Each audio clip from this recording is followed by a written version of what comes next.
দেখো, কোনো স্পেশাল জিনিস কোনো স্পেশাল কারোর জন্য রাখবে, কিন্তু সেই স্পেশাল জিনিসেরই কোনো স্পেশাল কেয়ার করবে না, তাই কখনো হয় বলো? তাই দেখো, আমরা ঝটপট বাজার থেকে ক্যারি ব্যাগগুলো কিনে এনে বেঁধে দিচ্ছি এই জামরুলগুলোকে।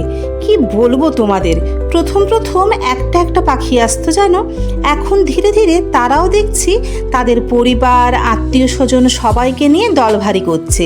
এরকম করলে কি শেষ পর্যন্ত আমার ছেলের জন্য একটাও আর জামরুল থাকবে বলো? ওরা তো খায় কম, নষ্ট করে বেশি।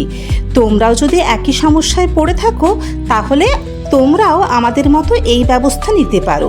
তবে কালো ক্যারি ব্যাগ কখনো বেঁধো না প্লিজ, কারণ ফলগুলো কত বড় হয়েছে বাইরে থেকে একটুও দেখতে পাবে না, আর সময় মতো হারভেস্ট করতে পারবে না। আর ক্যারি ব্যাগগুলোর নিচের দিকে ছোট করে ফুটো করে দিতে ভুলে যেও না, কোনোভাবে জল জমলে বা গরমে ঘেমে গিয়ে ফলগুলো তাহলে নষ্ট হবে না। চলো আজকে এখানেই টাটা, সবাই ভালো থেকো।